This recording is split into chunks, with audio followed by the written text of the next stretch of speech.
11 Sports and For the Fans welcomes you to the following presentation of the Simulation Football League.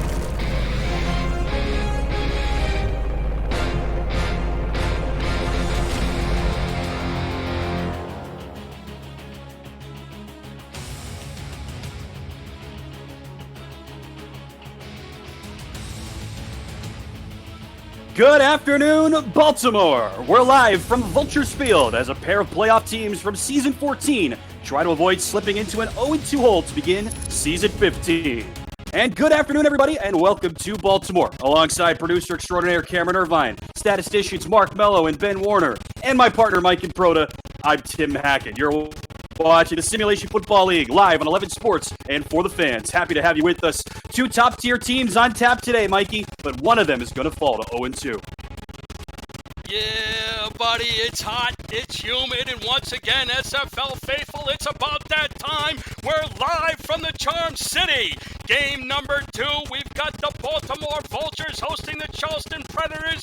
Both teams focused on the same goal, hungry for their first win. And for the visiting Predators, it's all about defense. Charleston shut down corners. John Reese and Caledon Holly, they've got their work cut out for them today. And linebacker Jack Brown, he has to come up big in the middle of the field. Offensively, TD Drew must protect the ball, and workhorse halfback Keith Swearingen needs to find room to run. And for the home team, they lost a tough one to Atlanta last week. The Baltimore offense, it's led by Mike Dazzo and T-Roy Gaines. They combined for an amazing 30 first downs and over 400 total yards. But if they plan to beat Charleston today, the Vulture defense and Giovanni Bolt must bring the lightning and the thunder. Tim Hackett, this one's going to be special. The time to make history starts right now. SFL Nation, I'm ready to go. Let the show begin. Almost time to raise the curtain, folks. One of the best offenses from a season ago versus one of the best defenses from a season ago. Both teams searching to rebound after a loss last week, and they're trying to avoid falling into an 0-2 hole to start this season. A hole that is not insurmountable, but one that will be very difficult to overcome. Baltimore, the home team, they will kick off. Charleston, wearing the white tops, they will return and bring it out to about the 19-yard line. And the Charleston offense will take over. Well, the Predators last week, Mikey, they struggled in the battle for the Carolinas against their rivals, the Carolina Skyhawks, and they had a tough time going on offense pretty much all day. Charleston Predators offense, that's the key to get this team moving. You know their defense is going to be solid, but what can TD Drew and my main man, Cole Keith Swearingen, put up today? First down from the 19-yard line. Predators get the ball to start the game. And it's a quick hitter out to the left sideline, and Ken McCarro picks up a gain of 6. Good job by the wide receiver from Palatine, Illinois. Picks up 6. They're up to the 24 to start the game. Tell you about the Charleston offense as we get going along here in the first quarter. The quarterback, TD Drew, a fourth-year man from New Orleans, now in his 4th season with the Predators. Second down and 4. My feed's a little bit slow. I apologize as I'm slow to pick up. Mike, if you see things happen before me today, feel free to jump right in. I'm trying to learn how things are working on my side here. No problem at all, Tim. Saron Yates, number 99, the defensive tackle. He's the defensive captain. Makes a nice stop on Swearingen. So they pick up 0 on second down. That brings up third down and 4 for TD Drew and company.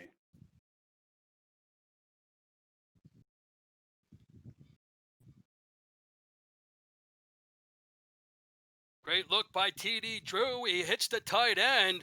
His big man, Jay Taylor, out of Lexington, Kentucky, he needed 4. They picked up 20. Charleston's just about up to midfield. They're at the 45. Working on my connection here, Mike, so feel free to take it away. I can hear you great. I'll chime in when I can. TD Drew, he's in the gun. Swearingen to his left. First down and 10 from the 45. He's looking over the middle. He's got Buchanan Simons for 7. And a nice pitching catch to move it up to the Baltimore 46. Buchanan Simons, he's out of Canton, Ohio. Last week, 4 catches for 28 yards and a touchdown. Nice way to start his career. Spent his first 3 with Chicago. Last year was his first. See if I'm good to go from here, Mike. Thank you. Second down and 3 for TD Drew from just ahead of midfield. Out to the right side this time. They've got Buchanan Simons again. Back-to-back catches for the fifth-year man from Canton, Ohio. He's the key man in this air attack for Charleston. Buchanan Simons, 2 consecutive passes, 2 consecutive first downs. So a very different looking Charleston offense, especially when compared to the rest of the league. They have only 2-star wide receivers and 2-star tight ends. The star tailback is Keith Swearingen, one of the best running backs in the league. Fresh set of downs here for the Predators on the opening drive of the ball game. The give to Keith Swearingen, tries to cut back outside, then spins back inside and picks up 2. Let's run you through the Charleston offense as promised. TD Drew is the quarterback. There's a look at Keith Swearingen, the tailback. The wide receivers are Buchanan Simons and Ken McCarro. The 2 tight ends, Jay Taylor and Lyric Da Vinci. And the offensive line is anchored by left tackle Butch Menner and right tackle Fred Dukes. Gain of 2 on first down for Keith Swearingen against this Baltimore defense, which was really solid a season ago. Gave up 35 points last week to the defending champion Atlanta Swarm, and they nearly have a takeaway there. That pass is batted down in the second level by linebacker Nolan Pierce. Yeah, Nolan Pierce, good read, good reaction. If he had picked that one off, he was going back for 6. Defense here for Baltimore. The defensive linemen, there are 4-star defensive linemen for the Vultures. Chad Rowland and Suron Yates on the outside. Tucker Lewis and Nate Brown on the inside. Joe Dazzo, Frank Smith, and Nolan Pierce, the backers. In the secondary, Chris Dodd, Ben Stack and Paper, Marvin Himes, Giovanni Bolts, and Troy Loshaw. Giovanni Bolt, one of the best free safeties in the league. Third down and 8 for the Southpaw. TD Drew has a man wide open down the center of the field. First down to the 25 goes Ken McCarro.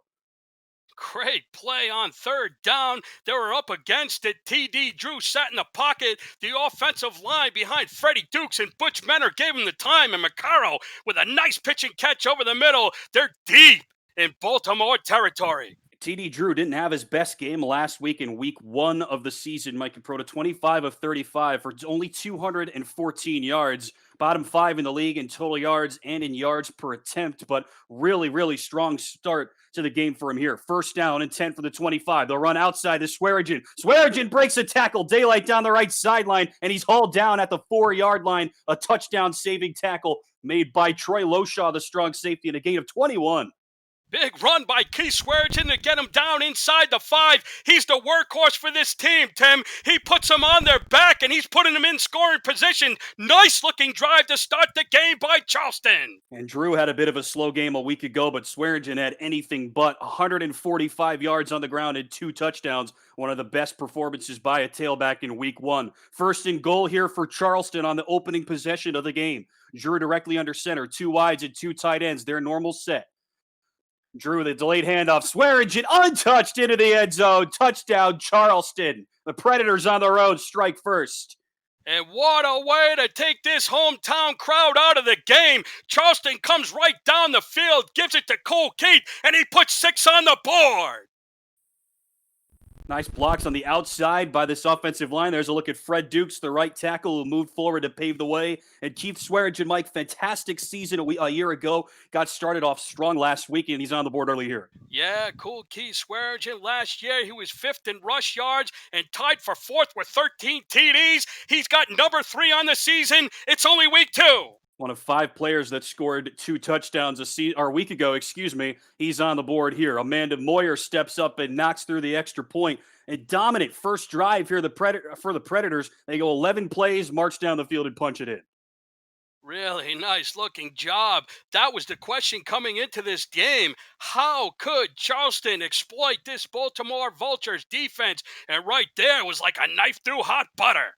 They balance it really well. About as the same number of pass attempts for TD Drew as rush attempts for Keith Swearingen, and they run 80 yards down the field and punch it in. Deep kickoff for Amanda Moyer, and here comes Giovanni Bolt, a guy that could do just a little bit of everything for this Vultures team, but he's only able to get out to the 21. Bolt, one of the few guys in this league that has multiple kick return touchdowns over the course of his career, and a decent start for him here. So here comes the Baltimore offense, Mike, an elite unit from a season ago, captained by a true veteran, the quarterback, Mike Dazzo. Mike Razzle Dazzo. Last week, he threw 50 times, 332 yards. Look for him to get it going again. second most pass attempts by any quarterback a week ago with exactly 50. He'll start under center, a pair of southpaw quarterbacks today, and he'll swing it out to T-Roy Gaines, their feature back, one of the best pass-catching backs in the league. But that was not a good link-up. They lose one. Yeah, great job by that Predator defense. Threw Dazzo off a little bit, threw it backwards. Gains momentum, took him out of bounds, couldn't get up the field, and they lost a yard. To introduce you to the Baltimore offense, as we like to do here in the SFL. You just got to look at T-Roy Gaines, the tailback, Mike Dazzo, the quarterback, a trio of star wide receivers, and 2-star tight ends, 0-star offensive linemen for Baltimore. On the left side, the pass is caught. Nice link up between Mike Dazzo and Ivory Irvin, their number one wide receiver, gain of 8. Yeah, the sophomore out of Manassas, Virginia, looking to get involved early. He caught 12 passes for 90 yards last week.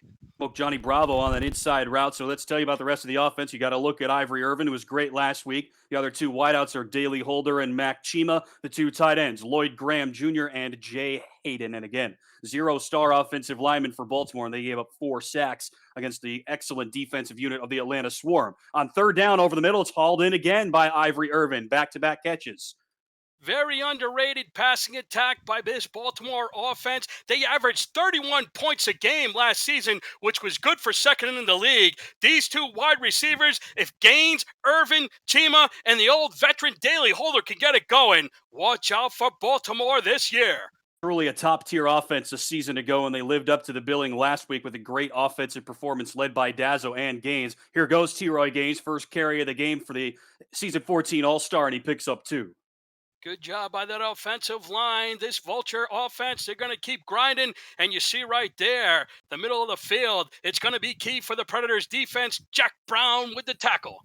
T-Roy Gaines, 22 carries for 72 yards and 2 touchdowns on the ground. He added 5 catches for 12 yards through the air in week 1. 2nd and 8 for Dazzo. Spins out of the initial rush, and he goes down. First sack of the game and a loss of 8 on the on-rush coming through. Number 29, Oscar Steed, the backup. Oscar the Grouch Steed comes in. He came in from his strong safety blitz position, and he takes Dazzo down for a big-time sack. Mentioned that sacks were a bit of an issue for Baltimore a week ago. They gave up 4. 3 teams allowed 5 in week 1, but they're one of a handful of teams that allowed 4 or more, and they give up 1 here on their first drive. 3rd and a long, 16 here for Dazzo over the middle. Nice link up and a gain of 11 as Ivory Irvin makes his 3rd catch of the drive, but that brings up 4th down. Yeah, good job by Dazzo and Irvin to get a little bit more of that yardage back after the big-time sack. But as you can see, Tim, Charleston's defense forces the punt. An early punt coming up here for Pablo Gates and Lance Dulake, who is a non-roster player, back to return punts for Charleston. Buchanan Simons returned punts for a time for the Predators last year, but Dulake is getting the nods this season. Dulake fields inside his own 20. Nice cutback, and he gets out to the 24. Charleston forces an early punt from Baltimore, and the Preds will get the ball back when we come back. This is the Simulation Football League on 11 Sports and For the Fans.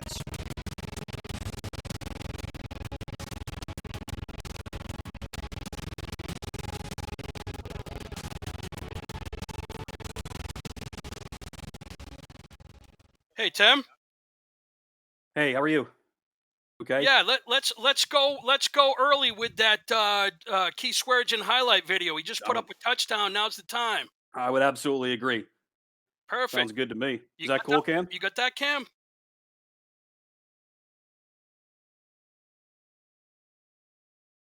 Can we go with the Swearingen highlight?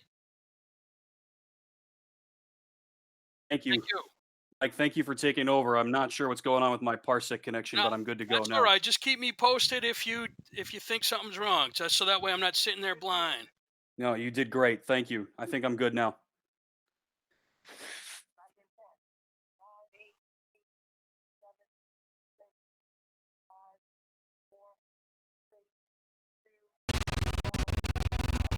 Keith Swearingen dominated after halftime a week ago. Mike and Proto only 40 yards in the first half, and the second half 100 yards and 2 touchdowns. Where would these Charleston Predators be without their gold star halfback, Cool Keith Swearingen? Last week, he rushes 43 yards. He said, "Get on my back, I'll lead the way," making defenders miss and breaking tackles. On the very next possession, he kicks off the drive with a huge fourth quarter TD that gave Charleston the lead. Tim, Cool Keith, last year, 1,487 yards and 13 touchdowns. Can he didn't make the All-Star team last year, what's this guy got to do? Without question, I can't, Tim, he's one of the elite runners in the SFL today. We've got a truly elite running back matchup between Swearingen and Gaines. Gaines, a guy that did make the All-Star game last season, and Swearingen, who might have been on the first cut line. He was fantastic a season ago, career high in a lot of different categories. Now he'll block for TD Drew, who goes deep down the right seam, and the pass is tipped away and complete, looking for Buchanan Simons, and it's knocked away. Charleston Predators looking to catch Marvin Hines, marvelous Marvin Hines, on his heels. The rookie makes a nice play. He saw Buchanan Simons run the deep fade, and he stuck with him stride for stride. Something interesting that head coach Tim Johnston told you this week, Mike, is that Charleston's offensive set with only 2 wide receivers means that opposing defenses have to play things a little bit differently. Baltimore has 3 starting cornerbacks, but we might not see all 3 of them out there very much. Well, they need to be alert. The Predators try to take advantage of these personnel pairings. They run the 2-set tight end offense every down, so it gives the defense a little bit of look on their personnel packages. Sometimes they got to play the 4-3, the 3-4, the 4-4, but right now, Baltimore's got to be careful and stay on side. And they just jumped offside on that 1-yard gain for Keith Swearingen, and Sir Ron Yates, the second-year defensive end, was the man that jumped offside, so a free 5 yards. That'll bring up 2nd down and 5 here for Baltimore. So such a weird offense a season ago for Charleston. They were 9th in points per game, despite the fact that they were 4th last in total yards, 6th in rushing yards, despite being 2nd last in pass yards. Just opposite ends of the spectrum a season ago for this Predators offense. And they really need to be better as a unit to keep them in games, because their defense, as we've talked about, is elite. 2nd down and 5. They'll flip it out to Keith Swearingen. Swearingen gets a couple, and he's hauled down from behind by a pair of players, including the rookie Nolan Pierce. Good job. We all know Keith Swearingen. He's the centerpiece for this Charleston Predators offense. Tim Johnston and his defense, they know that, and they were all over it on that swing pass. Decent pass catching back as well. Keith Swearingen, as I said, set a career high last year in a lot of things. Carries, yards, touchdowns, total touches, and total yards. A dominant season. 3rd down and 3. Drew over the middle. Passes caught. 1st down and more. Ken McCarro moves the sticks. Yeah, it's Charleston and TD Drew, Ken McCarro. He's having a nice little game here to start off. That's his 2nd reception. He's up to 21 yards. Yeah, McCarro and Simons have both gotten involved, and we talked about the 2 tight ends, but Da Vinci and Taylor have combined for only 1 catch so far in this game.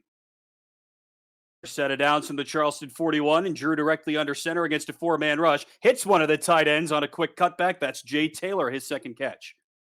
Good job by Jay Taylor. He's in his 2nd season out of Lexington, Kentucky. Last year, he had a nice stat line, 6 catches for 78 yards. Actually, their leading receiver a week ago, interestingly enough. That's not something you see out of a lot of teams, but it is something we saw out of a lot of teams last week, as a lot of teams went to their tight ends early and often. They get Baltimore to jump off sides again. Drew will swing it out to Swearingen, and he is decked for a loss of about 3. And the other defensive end, Chad Rowland, was the one that jumped off. Yeah, very unfortunate for Baltimore. They read the play nicely. They would have had the offense for negative yardage, but number 71, Chad Rowland, as you mentioned, Tim, just a little too quick, jumps before the snap. This is such a young defensive line, Mike, and we kind of see a little bit of the inexperience here. 2 offsides penalties on this drive alone. 3 guys are in their 2nd year, and Nate Brown, the 2nd defensive tackle, he's in his 1st year, so nobody has more than 1 full season of experience along the defensive line. And honestly, they did not have a good performance last week against Atlanta, a Swarm team that has 0 star offensive linemen. Short yardage to go. They give to Swearingen, and he powers up the middle. 1st down and more all the way out to the Baltimore 41. Yeah, great job by the tackle, Fred Dukes, Rock Hill, South Carolina, 6'4", 304. They give Swearingen the rock. Dukes and Butchman clear the way, and Swearingen picks up another 1st down for the Predators. Swearingen's been great so far. We mentioned last week his first half a week ago was a little bit slow, only 41 total yards of offense, and then he comes out with 100 yards after halftime to finish up at almost 150. Fresh set of downs here for the Predators, and Drew links up with McCarro again. Well, they'll say that McCarro stepped out of bounds. We've seen this play a lot in this league, Mike. McCarro was wide open on the left sideline, but he couldn't get his feet down. Yeah, too bad. Right now, I was just about to say Charleston's offense is looking solid. And right there, Alan Armitage, he throws the red flag, R62. He's under the canvas this early in the game. Yeah, first look at R62 under the replay review system. We've seen him had to get involved a couple of times. And so Alan Armitage with the challenge here. We'll see if we get a good look. Should be about a 7-yard gain. And Macaro drags his toes. I don't know, Mike. That looks pretty good to me.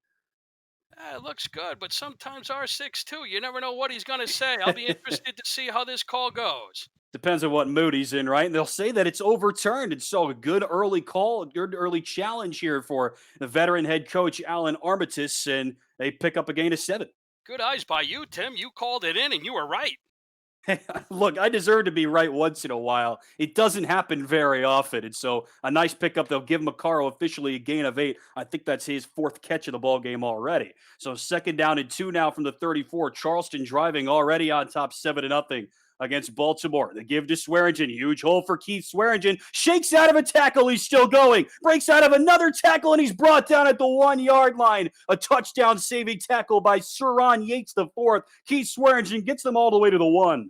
Are you kidding me? Keith Swearingen, this guy looks amazing in the first quarter. Breaks 1, 2, 3, 4 tackles, and he's got the Charleston Predators down on the 1 again. That was incredible. A gain of 30 yards up the middle, cutting around right guard. He probably should have been stopped for a gain of 4, but Keith Swearingen doesn't know how to quit. All the way down to the 1. 1st and goal here for the Predators. Baltimore stacks the box. They'll give again to Swearingen, and he's ripped down from behind. Baltimore was ready for that one. Yeah, they were ready for that one. Nice play by Mr. Smith. Comes up from his safety position, and he knocks down Swearingen for a loss. The veteran Joe Dazzo, the outside linebacker, number 47 in the Baltimore Red, was ready for that one as well. So Dazzo on the outside, and Frank Smith, the rookie, the undrafted free agent, helps lead the pack. A loss of 1 on 1st down for Swearingen. Now 2nd and goal from the 2. Both wideouts to the right, Swearingen on that side as well. They'll fake the give. Drew under pressure, hit as he throws, and the pass falls incomplete. Under heavy pressure immediately. That's once again Frank Smith in there on the linebacker blitz. Frank Smith, he doesn't want to go down 14-0. The pocket collapses, and TD Drew, very fortunate that his arm was coming forward. The pass falls incomplete. Great debut for the rookie from Atlanta. 9 tackles, led the team, and 2 pass breakups in his first ever SFL game last week for Frank Smith. Now 3rd and goal from the 2. Big spot here early for Baltimore. Swearingen on the give, and he stopped again. Frank Smith with 3 straight defensive plays, 4th down.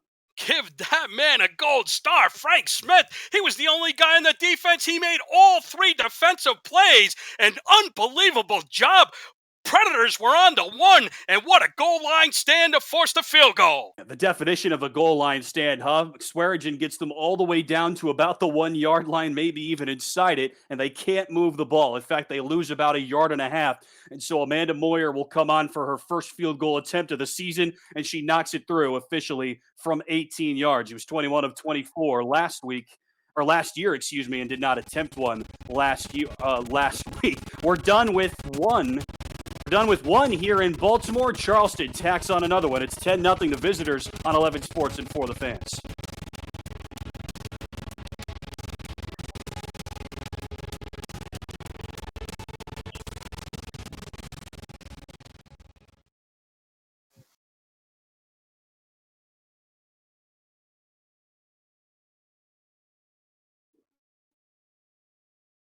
No worries. No worries, Cam. Thank you. No worries.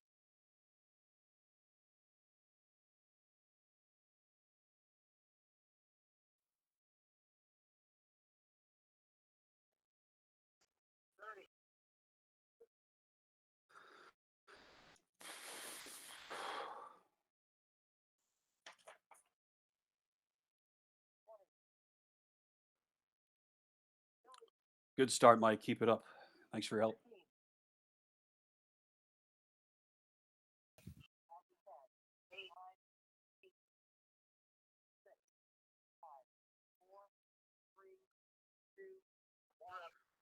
One quarter in the books. We start the second as Baltimore gets all the way out to the 40-yard line. Nice link up between Mike Dazzo and Lloyd Graham Jr., the tight end, making his first catch of the game. Yeah, good job to come out of that touchdown and get a nice looking pass up the middle to the tight end, Lloyd Graham. He's the captain on the offense. And Tim, did you know Lloyd Graham? What an incredible voice this young man has. His album is out now. He's got a song called Victory. I've listened to it. Absolutely fantastic. I was hoping he would have a big game just so we could talk a little bit about it. If you're new to this league, Mike and Proto is great at finding stories. Here's T-Roy Gaines, who just writes the stories for himself. He picks up 6. Mike and Proto does a great job of finding stories about the actual people that make up this league. It's one thing to be able to tell you T-Roy Gaines stats from a week ago or from a season ago, but Mike does a great job at learning who the people are. And Lloyd Graham Jr. has one of the most interesting stories in the league. It's not about the players, Tim, in the SFL. It's about the people. That's well said, absolutely. And you do a great job, as good a job as anybody, is figuring out who the people actually are. Dazzo to the right sideline, nice link up. Baltimore moving the ball here on their second possession. First catch of the day for Mac Chima. Yeah, Big Mac Chima, his first catch of the day, and it's looking good on that nice little out route. Baltimore picks up the first down. Yeah, Big Mac is a pretty good name for him, right? 6'4", 230, the second year man. So both he and Ivory Irvin are both sophomores, but they were both excellent last week in their first game of their sophomore season. And Chima, kind of the third wheel of this third cog of this Baltimore offense a year ago, but he's been good to start season 15. Here's Gaines coming out of the backfield. One of the things that he does best, he picks up 5, stopped by Jack Brown. Good looking play by Baltimore. They were disguised in the power I, looking like they were going to run it to Gaines. They come out in the pass. Gaines makes a little move around the linebacker, Jack Hoffman, and he picks up 5. Haven't told you about the Charleston defense so far, as we've had a brisk moving first quarter with a lot of action. We'll tell you about that as we go along. Dazzo to the right sideline, pass is caught by Lloyd Graham. Once check that, I think it's Chima, 88. Nope, third time's the charm. Daly Holder, 87 in the red, makes his first catch, first down. Excellent job by Daly Holder to pick up the first down. He's in his 7th season out of Brooklyn, New York. And Tim, did you know Daly Holder, he was an original team owner from season 1 to season 6. He owned the San Francisco Bulldogs. They became the LA Sharks in season 7. He spent season 9 with the San Antonio Vaqueros, and now he's with the Baltimore Vultures. He's really now the number 3 wide receiver on this Baltimore team as Gaines picks up a couple out of the backfield. Let's tell you about the Charleston defense because they are an absolute load. On the line, Jeff Hollywood and Dick Baker on the ends, and Joseph Cebulka on the inside. The linebacker trio, Jack Brown, Jack Hoffman, and Tommy Zanardi. There's a look at Jack Hoffman. 5 men in the secondary, corners, Caledon Holly and Johnny Bravo. Safeties, Josh Reese, Zachary Bates, and Zach Lay, making his SFL debut today. The give to T-Roy Gaines, and he stopped up after a gain of just 1. Fantastic job by Tommy the Tasman Zanardi. He's a rookie this year. He was taken in round 7 of the supplemental draft, the 120th pick overall from the Lincoln Rattlesnakes. And he makes his first career SFL tackle as he didn't have one last week in his debut, and he stops up one of the biggest bruiser running backs in the league, T-Roy Gaines, for a gain of just 1. Nice work by the Tasman. 3rd down and 7. Dazzo over the middle, has nobody home. He was looking for, it looked like Lloyd Graham, and Holder was in the area as well, but threw it into no man's land. 4th down. Excellent coverage by this Predators secondary. Caledon Holly, Josh Reese, they're 2 all-stars. They get the job done. It's 4th and 7 for Baltimore. And now from the 28-yard line, that'll set up Shark Tarkington, another guy with a tremendous story that we'll get into as we go along here. 4 of 4 from his field goal attempts a week ago, including one from 53. This one not quite as far, should be from about 45 or so. And the lefty from Logansport, Indiana, sets up. A kick from Tarkington is off, and it sails through officially from 45. Baltimore responds to the Amanda Moyer field goal with one from Tarkington, and it's 10-3. Great job by Shark Tarkington. He went 26 for 26 in season 14. Last week he was 4 for 4, and he keeps the perfect streak alive. His perfect is a great word to describe Shark, who has an amazing name anyway, but he has missed 5 field goals in his career, counting the playoffs. That is an accuracy rate of 95% over 4+ seasons in the SFL. That is insane. And he's good now on his first 5 of season 15. He'll boot this one away, and Dulake on the return has a nice cavalcade of blockers, but those fall apart, and Dulake gets out to the 20. So this Charleston offense, Mike and Proto, they were slow out of the gates last week, like we said, against their rivals, the Skyhawks, but they've been really solid so far here today. Yeah, not too shabby. Last year, they were only 19th in passing yards per game with 218. But today, TD Drew's looking really sharp. He's got his team up 7 on the road. And right now, in the second quarter, he looks like he's going to pass again. Drew 9 of his first 11, according to our statisticians, and he will pass again here. One pump fake now over the middle, and it's hauled in somehow by Buchanan Simons with 2 defenders right on top of him, including the veteran Joe Dazzo. Nice catch. Yeah, Buchanan Simon's in traffic. The big man, he's 6'2", 220 pounds, and he's got some stickum on those hands. He had to because he threw into triple coverage, and he made a nice play. Nice catch for the former Chicago Wildcat who caught Charleston's only passing touchdown a week ago, one of his 4 catches for 28 yards, which was kind of a slow day at the office for Simons, who was a solid wide receiver a season ago for Charleston. Drew over the middle. He'll check it down to Jay Taylor. Another catch for the second-year tight end, giving 3 on the day. Taylor, he's got 3 catches so far today. And Tim, since age 11, Jay Taylor, he's been playing the guitar. He was voted back in 2015 one of the top 100 guitarists in Nashville, Tennessee. He's played with Leonard Skinner and Foreigner. Calling him the jukebox hero in this game, Mike. Here's Swearingen, who doesn't really have a whole lot to go. And right now, the Charleston offense cold as ice, I guess. Nice tackle by Tucker Lewis. Yeah, Tucker Lewis in his second season last week, he was the only one on the Vulture defense who had a sack, and he makes a nice place there. One of the few guys with a tackle for loss. We mentioned how slow a slow day at the office. Speaking of that, for the Baltimore defensive front, and Tucker Lewis was really the only guy with any stats to speak of. I mean, any stats at all, not just good stats. The defensive ends didn't have a single tackle between them. 3rd and 7, deep bomb for TD Drew. Passes caught across the 40-yard line goes Ken McCarro. Another nice link up from the quarterback Drew to his wideout.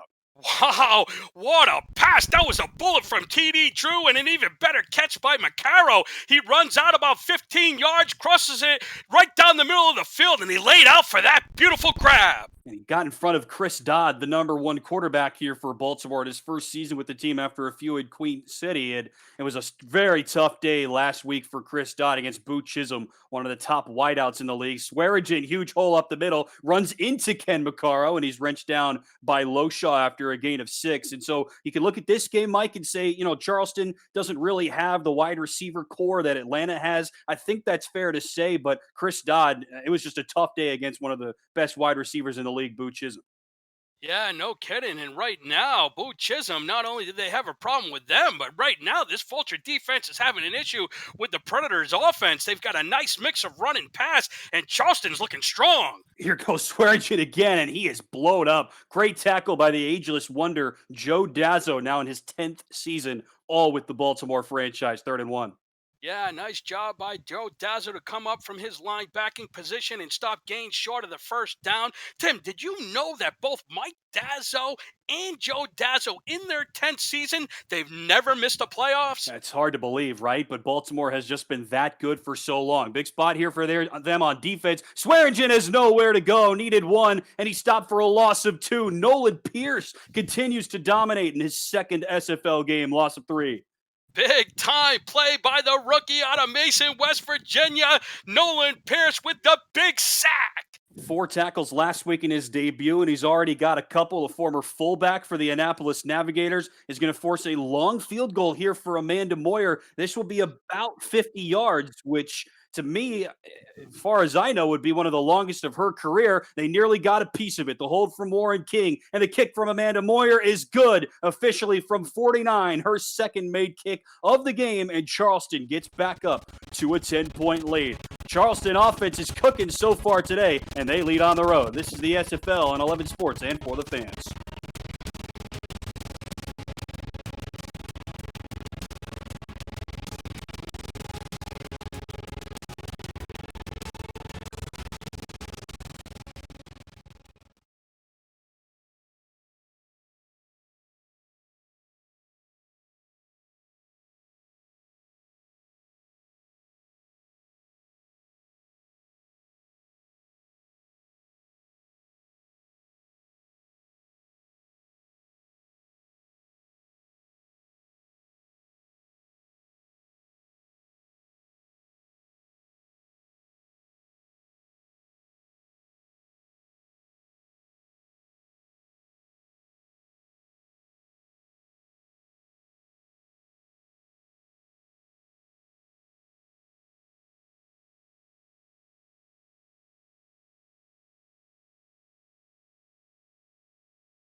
Great game brewing in Baltimore alongside Mike and Proto. I'm Tim Hackett up in the booth, Ben Warner and Mark Mello out in the stats truck, and executive producer extraordinaire Cameron Vine working behind the scenes. Happy to have you with us wherever you're watching from. Baltimore set to get the ball back down by 10 at home, and Giovanni Bolts, the aptly named one of the most electric players in the league, only gets out to the 22. Mike, this Charleston defense last year, they were just fantastic, a truly elite unit. Yeah, considered the best defense in the SFL last year. Total domination all season long in the Allen Armitage Killer D. And you know, Tim, these Predators, they might not have the flashiest offense, but they had the most effective defense, ranking number one in just about every team defensive category in season 14. First and 10 here for Mike Dazzo, and the pass over the middle is dropped. He was going for Mac Chima. Good coverage right on the ball there by Charleston's number 38, Zachary Bates. So you saw that graphic, Mike. I mean, at or near the top of the league in just about every defensive metric. First in total yards, first against the pass, second against the run, no slouch there. Third against third downs, fourth most takeaways. All that leads to a points against average of 16.83, which is the best in the SFL in years, not just last year, but in the last few years. A truly incredible run for the Predators last year. They've held Baltimore to just 3 points so far. T-Roy Gaines trying to change that, gets the first down all by himself, dragged down from behind by Baker, but Gaines moves the sticks with a gain of 9. Tremendous run by T-Roy Gaines. Just pure will, pure power, and pure determination. Makes a little move, slips a tackle, and he picks up nice yardage. And yeah, He beat Caledon Holly on that cutback. That's hard to do. One of the best corners, great at just about everything on the outside for Charleston. He was finally wrenched down from behind by the rookie from Rock Hill, Dick Baker. Best play of the game so far for T-Roy Gaines, who started off pretty slow. Dazzo to pass, has a man on the right sideline. It's caught by Holder. Couple of spin moves from Daly Holder, and he picks up 9.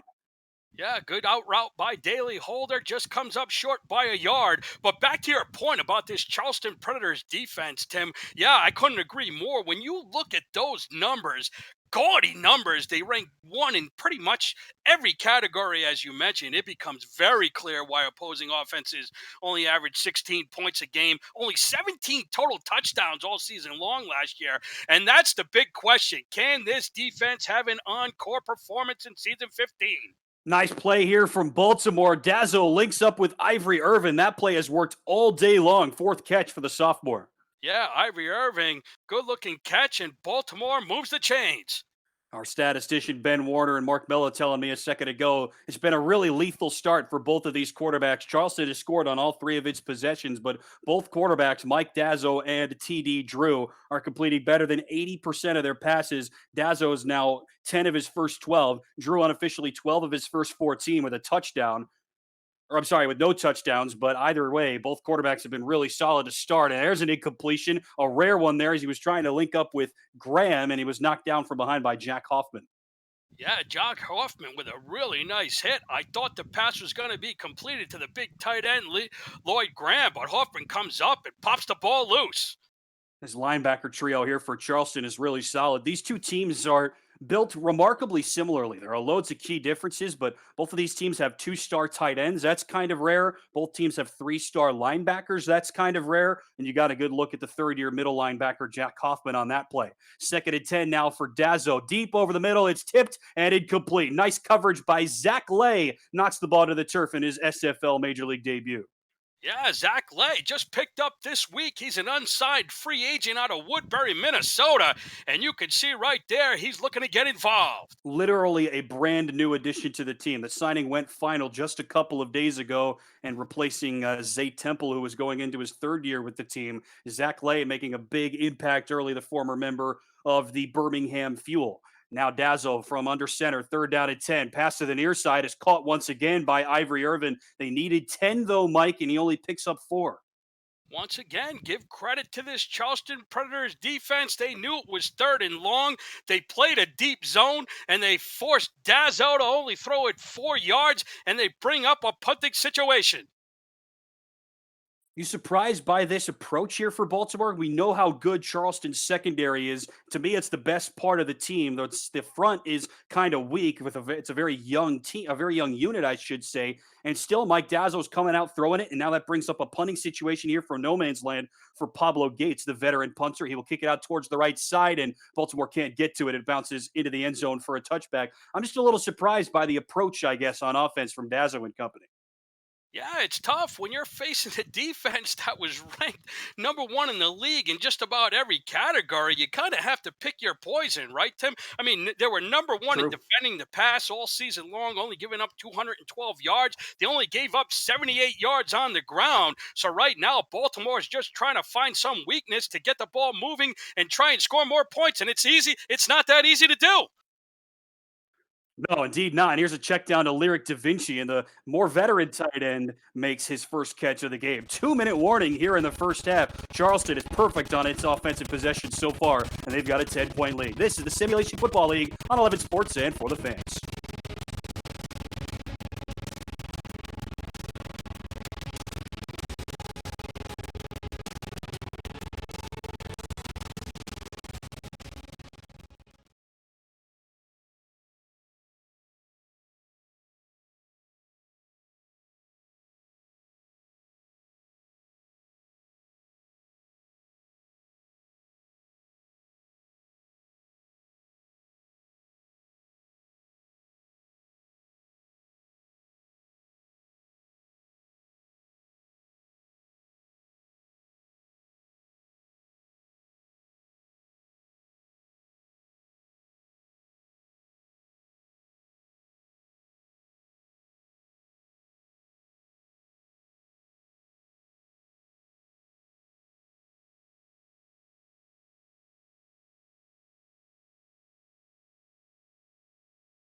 Welcome back to the Simulation Football League. And hey, if you want more SFL content, our Discord community has podcasts, articles, and highlights about the league, its teams, and its players. Subscribe to our YouTube channel at Simulationfl and visit our website, www.simulationfl.net, for more news, features, and information. Here's a feature back. Keith Swearingen breaks out of the initial run, and he is gone. Keith Swearingen, 20, 15, 10, 5 to the house, all the way out of the 2-minute warning. Second touchdown of the day for cool Keith Swearingen.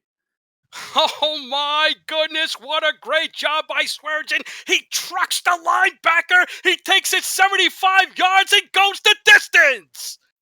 This is unbelievable, Mike. The feature back with a breakout performance here in the first half. This good Baltimore defense has absolutely no answer. You saw Giovanni Bolt overcommit early, and once he goes down, there's nobody on this defense who's going to stop a guy like Keith Swearingen. Great job by Swearingen. This Charleston defense, they've stunned everybody here in the Charm City, and they're up penning the point 20-3.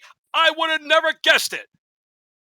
The swear engine that could makes it 19-3. And now Amanda Moyer on for the PAT. Charleston has now scored on all 4 of its offensive possessions. The hold from Morid King, and Moyer drains it once again. She's been a busy lady today. And now it's 20-3 on the road. This Charleston offense out of nowhere, Mike, after struggling all day last week against a decent Carolina defense, They go up against a good Baltimore defense. They put up 20 in the first half.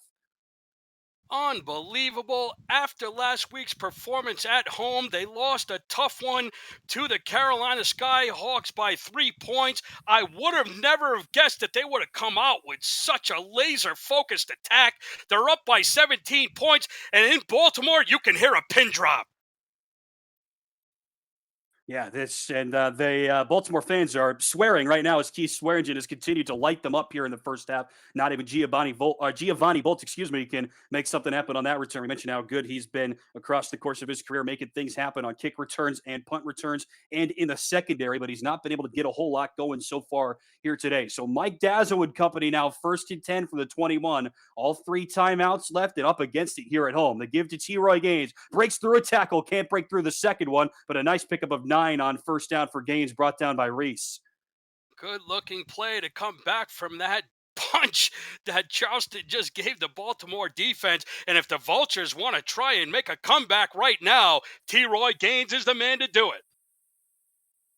You just saw the running back comparison. We expected a really good show between two of the best backs in the league, but Gaines hasn't really been fed very much. And meanwhile, Keith Swearingen up to 149 rushing yards in the first half. He had 145 all game a week ago. Here goes Gaines once again, right on cue. Cuts to the outside and gets out across the 45. Really nice job by the fullback, number 40, to lead the way. Gaines came around the left end, and he picks up another first down. That's 2 in a row. That's Jordan Mitchell, the fullback. He's not used very much. Now Dazzo will throw down the right seam. It's caught. Lloyd Graham Jr. with a big catch out across the 30.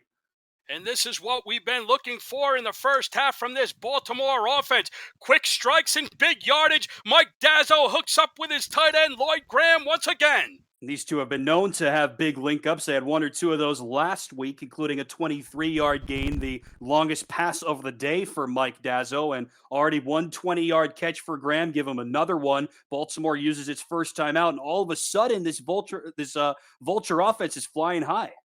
Yeah, they're looking good. This is what they need to do, and they got to do it quick. First down now from inside the 30-yard line. Deepest that Baltimore has been in enemy territory all day, just about. Dazzo to throw over the middle. Pass is caught once again. It looks like Graham again, and he's stacked up by a couple of defenders, including the free safety Reese. Just under 40 seconds left to go in the half.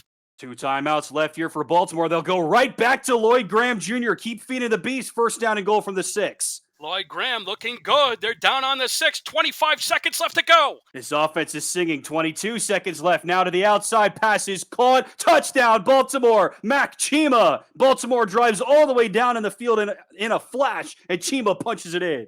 Tremendous drive by the Baltimore Vultures. That's exactly what they needed to do. And what a great-looking drive by Dazzo and company. Chima finds the end zone, and he scores the TD. Just barely sneaks in. Oh, man, that ball looks like it barely crossed the line, if at all. One-on-one against the second corner, Johnny Bravo. A great hit by the fourth-year man, but Chima is able to hold his ground just long enough to cross the line. That was a close one. A very expedient drive here for the Baltimore Vultures. They get Gaines involved early. Then they get Graham involved, and Mac Chima scores his second touchdown of the young season. PAT coming from Shark Tarkington, and he nails it. It's now 20-10. Mike, where was that offense that whole first half? Wow, I think that was the wake-up call that they needed after they fell down by 17 points. Dazzo looked great, Gaines looked great, and Chima caps it off. 5 plays, 78 yards, and into the end zone goes Mac Chima for the second time.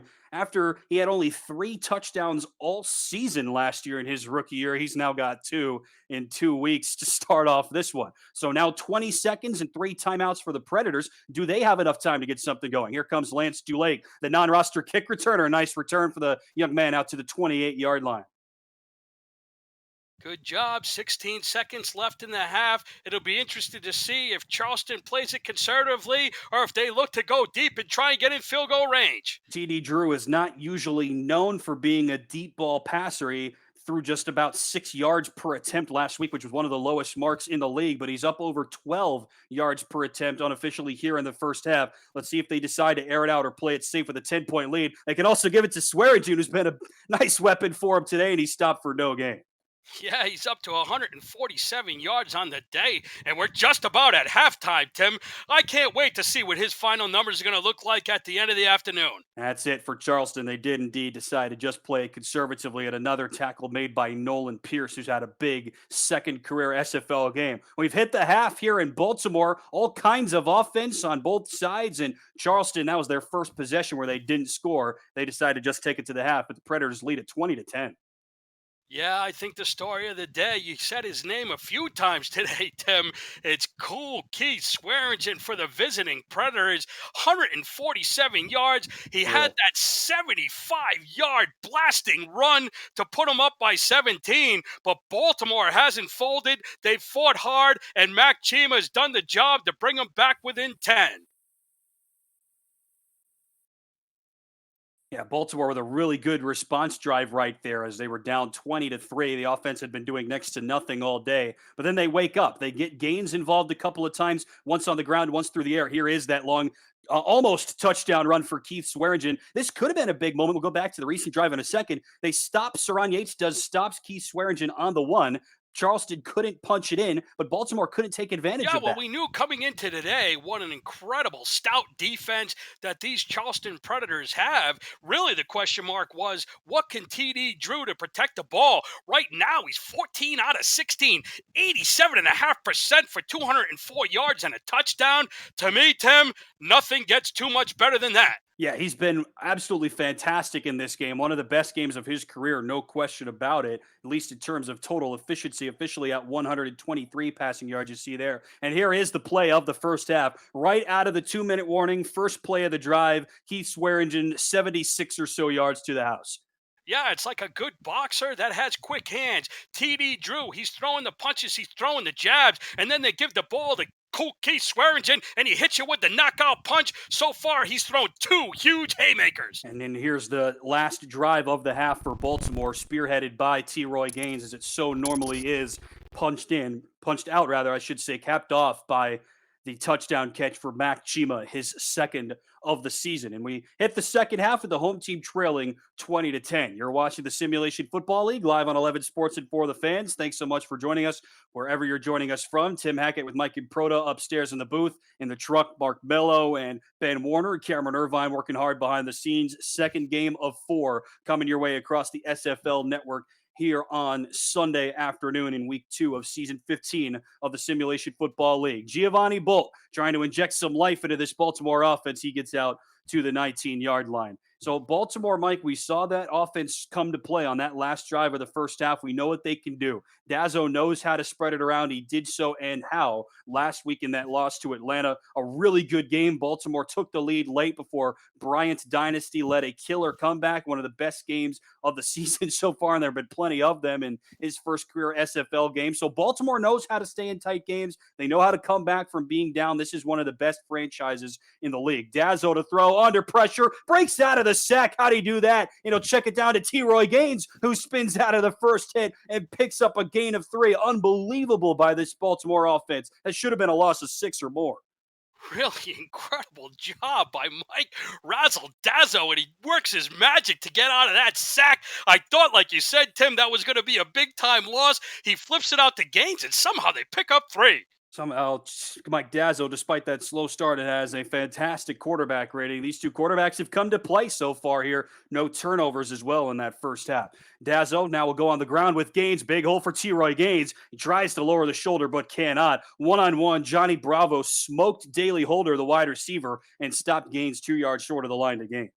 Really fine job by the running back, T. Roy Gaines out of Cincinnati, Ohio. And Tim, you could see how this all-star running back, the incredible vision that he has, just enough to pick up 5 yards in a very manageable 3rd and 2. They'll swing it out to Gaines, one of the best pass-catching backs in the league, lowers the shoulder and gets the first down somehow. Pure strength here for Gaines. He breaks through Caledon Holly for a gain of 3.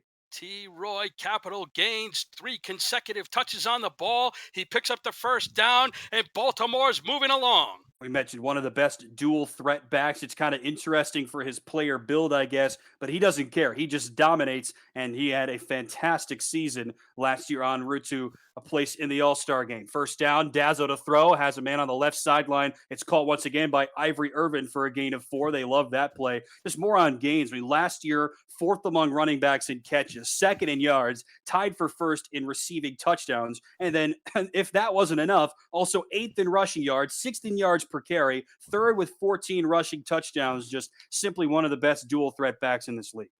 20 total touchdowns in season 14 for Gaines. That was best of the league. He had 2 last week. Here goes Gaines off left tackle. Big hole for T-Roy. Out towards midfield, I should say. Stopped up at the 46, and Gaines is starting to cook. Yeah, this Baltimore offense down by 10 points. They know it's at stake. They want to get off of that 0-1 and move up to 1-1. And T. Roy Gaines are giving him the ball, and I would do the same thing. Let's talk about that a little bit more, Mike, because we led off the show talking about the obvious. Both of these teams are 0-1. If you lose and somebody's got to lose, you fall to 0-2. And really, in a 12-game season, that is far from the end of the world. But because of how good these two teams were last season, that's significant. First down and 10, 3 men in the backfield here for Mike Dazzo under center. Now he's back to pass, and he'll flip it out to T. Roy Gaines. Blockers ahead of him, spins out of a first hit from Bravo, but can't get through Zach Lay. Gain of 4. Yeah, nice job by Baltimore. They've gone to gains. 6 out of the last 7 plays. They're up to midfield, and it's 2nd and 6. And to your point, Tim, yeah, 0-2. It's not a death sentence, certainly. I mean, it's a long, long season. But certainly, psychologically, you come out, you play 2 games, you prepare for this season, and you got the goose egg in the win column. Not the way you want to start. Absolutely not. Here goes Gaines trying to change things. Nice block out ahead for T. Roy Gaines to the 30. T. Roy Gaines to the 10. Stretches forward, and he's stopped down at the 2. Nice play. Best play of the game so far for T. Roy Gaines. First down and goal coming up for Baltimore. Oh, baby. T. Roy Gaines, he wants to get his team back to 1-1. And what a big run right there. Wide receiver Ivory Irving cuts off the corner, and Gaines takes it all the way inside the 5. Officially a gain of 48, if my math is right. Stopped from behind by his opposite number 33, Johnny Bravo. And now for the second straight possession, Baltimore has a first and goal situation. The Vulture offense was grounded pretty much all first half. Now here they come. We know how dangerous this team could be. They'll stack the box here on first down and goal from the 2. And Charleston jumps off sides. That looks like Will Hammer, the other defensive tackle. And Baltimore is going to get even closer. Yeah, move it up to the goal line. It's 1st and goal to goal. Offsides encroachment, they'll give it against Bob Mallet, actually. 70, not 71. There's a Mallet and a Hammer on this defensive front here for the Predators, and Mallet doesn't play all that much. Maybe you see why. And so half the distance to the goal, and now Baltimore will have first and goal from about the 1. Is it T. Roy Gaines territory here, Mike? Power I'd be giving it to him. Yeah, that setup for sure. They're going to throw out of it, and they'll swing it out to Gaines. We know what he can do here, and he stopped up. Charleston was ready for that one. Nice play on the outside by Oscar Steed. He makes his second impact play of the game. Oscar Steed, only his second tackle of the game, but it's a big one, and he puts T. Roy Gaines down on the turf and avoids allowing him to score. This is how Gaines scored one of his touchdowns last week against Atlanta from exactly this kind of situation. Now they'll flex one wide out wide. That's Irvin. 3 men in the backfield for Mike Dazzo. Second and goal from the 2. Once again, they'll throw. Here's Gaines untouched into the end zone. A TD for T. Roy. And Baltimore is that much closer. Great job by the Baltimore Vultures to battle back. And T. Roy Gaines, he carries the ball 9 out of 10 plays and gets 7 on the board. What a game we have here this afternoon. And they feed the beast, right? That's the plan for this Baltimore offense. They went away from T. Roy Gaines through pretty much all that first quarter. Now they start to feed the beast, and they get it going. Third touchdown of the season already for T. Roy after he had 20 a year ago. PAT coming up from Shark Tarkington. Adam Jefferson is the holder, and Tarkington drills it. And just like that, folks, it is a 3-point game. 6.5 to go in the third. Baltimore on the run. This is the Simulation Football League on 11 Sports and for the fans.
Vultures starting to take flight here in week 2, thanks in large part to T. Roy Gaines, and you get a chance to see just what he did in week 1. What more can you say about this tremendous running back for the Baltimore Vultures? Last week, 22 carries, 72 yards, and 2 TDs. Tim, let me tell you something. This guy is considered to be the franchise centerpiece of this offense. Most two-way running catch backs are finesse backs, but Gaines is a power back, and he continues to show why he's one of the best of the SFL. Last year, 98 receptions, season 13, ended up with 114 out of the backfield. Oh my goodness, Tim, hard to believe that last year in his 4-year career, he's only made the All-Star team once. And I would be careless if I didn't quote my good friend, Hall of Famer Eddie Gage, who always says, most running backs make people miss. T-Roy Gaines makes people pay. And you got to see it, just a perfect example of that little adage in those highlights right there. He broke out of at least one tackle on both of the touchdowns against Atlanta. Not a good return here for Lance Dulay. And he scored his first touchdown last week against the reigning champs, pretty much the exact same way that they just set him up to score on this last possession here this week. He's just a fantastic pass catcher, and then he's fantastic at getting yards after catch because he's almost impossible to bring down. Yeah, unbelievable determination by T-Roy Gaines. He's the guy to get Baltimore back in the game. They've scored 14 unanswered points. And now they'll try to settle it down here, will the Predators, and they'll go back to their bell cow, Keith Swearingen, and he picks up 3. 14 unanswered points here for the Baltimore offense, Mike. They score on their last possession of the first half, their first possession of the second half, and now it's up to this great ground game for Charleston to try to slow things down. Right now, it's a tale of two halves. The Charleston Predators look like they were going to run away from it. But if the Baltimore Vultures and T-Roy Gaines have anything to say, they're going to keep it right here on this page. And the second half begins, and they come out, and they bring within 3. Baltimore showing blitz, and they stack the inside. The whole parted open for Swearingen for a second, but he's brought down by Joe Dazzo, who is 5th all-time in the SFL in total tackles with 868. Also, before today, of course, also 9 career picks. It helps when you've been playing for 9+ seasons to get close to 900 total tackles, but he's just a fantastic player. Joe Dazzo, one of the best to ever do it in the middle of the field. Here's Dro, deep bomb down the right sideline. Buchanan, Simons, talk about an answer for the Predators all the way for 6. Drew to Simons, and Charleston rights the ship. Oh my goodness, just when you think Baltimore and Uncle Mo have taken over, the fickle man switches back to Charleston, and Buchanan Simons takes it deep down the sideline for the score. He smokes Marvin Himes on that one cutback, and Troy Loshaw, the strong safety, is absolutely powerless. Look at him. He stopped running as now Simons is at the 15, and Buchanan Simons with his longest catch of the season, one of the longest catches of his career, all the way for 6, and Charleston could make this a 10-point lead once again. That's the difference, Tim, when you put a wide receiver who's a gold star money man on the outside with the incredible speed that Buchanan Simons has against a second season bronze player Marvin Himes. You can see that he burns him, and he takes it for a big-time touchdown pass, and the kick is blocked on the extra my point. goodness. Myers' extra point is blocked and recovered by Carroll Knight, the backup running back for Charleston. That's unbelievable. We've seen just about everything. It's a 9-point game still on 11 Sports and for the fans.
Extra points are anything but a sure thing in the simulation footballing. We've seen another blocked PAT. That makes it a 9-point game rather than a 10-point game. Moyer now to kick it away. Giovanni Bolt on the return. One cutback, and he stopped up at the 22. So now a 9-point game, Mike, as we get a look at some of the Week 2 headlines. This was a hotly anticipated matchup between two playoff teams from a week ago. Vancouver with a nice comeback, a nice route really win yesterday, a wild finish with London. Fort Worth gets a win in its home opener. Coming up next, the championship game rematch, Atlanta against Sioux Falls, and then we'll cap off week 2 with Tulsa against Chicago, a game that I know you are looking forward to. First down and 10 here for Baltimore as they now go down again by 2 scores. And T. Roy Gaines has started to heat up, and they'll give him the first down somehow, stopped up there by Johnny Bravo in a gain of 10.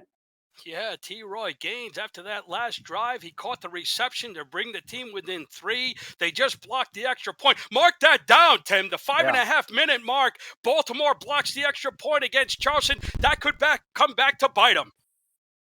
Absolutely, it could. It should have been a 10-point game. And I think now that we've seen 2 or 3 missed PATs in the SFL so far here through a week and a half of games. As a reminder, there was one in the Las Vegas game last night, Las Vegas against Carolina out on the West Coast. And it's just something that you see somewhat often in this league as T. Roy Gaines tries to lower the shoulder and he picks up 6. So a 9-point game now, Mike. I mean, let's just hammer the point home just a little bit more. It's still a 2-score game, but Baltimore likes its prospects a lot more than it would have. Absolutely. 2-possession lead, that's nothing in this league. And right now, with the way T. Roy Gaines is starting to heat up, he looks like he's getting stronger as this game goes on with every carry. Charleston has still scored on every possession where they've actually tried to score. And they'll fling it out here to T. Roy Gaines and a nice pickup of 5. They'll move the sticks once again, brought down by Johnny Bravo. The general manager has been pretty busy here in this game. So get this, Mike. Baltimore here sitting on 17 points. We talked about how elite Charleston's defense was last year, but let me just underscore it here for you. Last year, Charleston gave up 41 points in week 2 against Vancouver. They lost that game.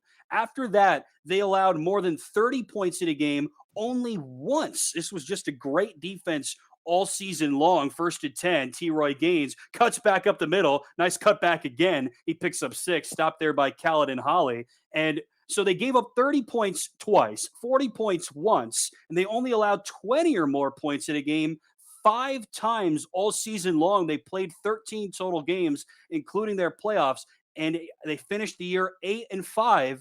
All 5 times that they gave up at least 20 points in a game, they lost. Every time they hold an opponent to under 20 points in a game, they win. It's just that easy for Charleston. Gain of 2 on second down for Gaines. It's pretty remarkable. That 20-point plateau is really the ticket. Yeah, I mean, just to the old adage, Tim, offense wins games, defense wins championships. If your defense can't keep the offense off the board, then you're not going to have a very good chance to win. And that's what Charleston did last year. They only gave up 17 points per game, and that's where their success came from on the defensive side of the ball. On third down, they'll give it to T. Roy Gaines, and he's stopped once again by the Tasman. A nice second game for the rookie. He stops Gaines a yard short of the line. Tommy Tasman must have heard that we've been talking about their defense. They make a big play. It's 4th and 1, and Baltimore's going to see if they can get the Predators to jump. Big spot here for the Vulture offense. 2:15 left in the third, down by 9. They'll bring out that power eye once again. They're going to run the play. Dazzle to throw. This is the patented Baltimore play, and it works to a T. T. Roy Gaines down the left sideline. They go for it on 4th down, and T. Roy Gaines delivers. Tim Johnston and Mike Razzle-Dazzle. They pull one out of the bag of tricks. They flip it out to T. Roy Gaines on 4th down. Charleston was expecting to run up the middle, and Gaines picks up a big-time first down to keep this drive alive. Key block on that play from left tackle Ted McClintock, and Gaines all the way down the left sideline. You get a look at McClintock on the left side of your picture there. I'm surprised by that decision, Mike, but seeing as that's how they scored their touchdown with about that much ease, that's how they did it again. I pull it off. Yeah, great job by the O-line, McClintock. Great job by the second tight end, Jay Hayden, out of Reeltown, Alabama. He's got 2 kids, Ariana and Jordan. Let's say hello to them. He's got a child next week. called Sean a beautiful baby boy. He's got over 1,000 followers on Twitter, and he led the way for Gaines to pick up that first down, and Gaines right there picks up another 5. Another game through the air for T-Roy Gaines. They're really starting to work him here in the second half. Did you see 1,000 followers on Twitter? 1,000 on Twitter. Can you believe that, Tim? That's a lot more than me. That is for darn. Hayden. It's a lot more than me. That is for darn sure. Second down and 5 from the two-back set. Dazzo to the near side and a nice link up once again. Mac Chima on the catch. First down. Yeah, Mac Chima, he's having himself a nice day. He got into the end zone right before the half. Tim, I don't know if we mentioned, but last week he had 10 catches for 111 yards. By far his best game of his career. Last season, Chima only had 2 games with 80 or more receiving yards, 0 with 100 or more, only 2 games with 7 or more catches, 0 with 10 or more, and last week 10 for 111 and a touchdown. Not quite as big of a game for him here, but he does have a Baltimore touchdown. Dazzo to the other sideline, and that's caught once again by Ivory Irvin. These 4 5-yard out routes are working perfectly.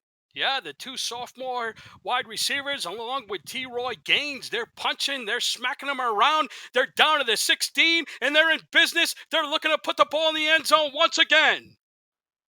Irvin and Chima last week combined for 22 catches, over 200 receiving yards. And again, Dazzo threw the ball exactly 50 times, second most pass attempts in week 1. On the ground again, once again for Gaines, and he picks up a gain of just 2. A nice stop there by Zach Lay, who's had a really nice debut game. Yeah, incredible tackle, one-on-one. T-Roy Gaines up against Zach Lay. Lay comes up from his strong safety position and makes a wonderful tackle. It's 3rd and 3. This is going to be a big play for both teams. Both quarterbacks have been lethal so far. They're both unofficially at better than 85% completion. No turnovers so far in a 9-point game with 20 seconds left in the third. They'll stretch it out to the left side. Here goes the backup running back, Damon Morehouse, and he picks up enough to move the sticks. Wow, 5'11", 215 pounds, caught everybody off guard. The Predators saw that T-Roy Gaines was on the bench catching a breather. They give it to Morehouse on a critical 3rd and 3 down inside the 10, and he picks it up. They trust the backup, and he delivers. 3 quarters in the books here for Baltimore, and it's a 9-point game. You're watching the Simulation Football League live on 11 Sports and for the fans. Stick with us.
One quarter left to play in the Charm City. First and goal for the Vultures from the 8-yard line. Alongside Mikey Proda, I'm Tim Hackett. Happy to have you along here on this beautiful Sunday afternoon. 9-point game. Mike Dazzo on the handoff. T-Roy Gaines powers forward, stretches to the goal line. Touchdown, Baltimore. Another TD for T-Roy. And it's a 3-point game with the PAT coming up.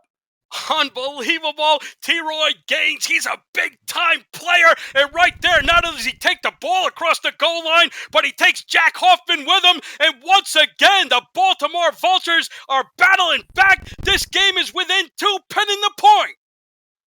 How about these other ball carriers, I guess, for Baltimore? Damon Morehouse picks up a 3rd down conversion on the ground. Jordan Mitchell, the non-roster fullback, with a couple of key blocks to help spring T-Roy Gaines. His 2nd touchdown of the game. He's now got 4 touchdowns in the first 2 weeks of the season. Shark Tarkington on for what could be a critical PAT. Remember, Amanda Moyer's last one was blocked. Decent pressure coming from Charleston, but Tarkington still nails it. 95+% on his field goals, almost perfect on PATs, and it's a 2-point game. Incredible drive by Baltimore. They go 13 plays, 92 yards, and T-Roy Gaines caps it off with an 8-yard touchdown rush. Dazzo spreads the wealth once again. He gets a couple of wide receivers involved. They get Gaines involved. They go for it on fourth down and pick it up. The backup Morehouse converts the third down. And Charleston has allowed better than 20 points officially in this game. They allowed 24 last week against Carolina and lost.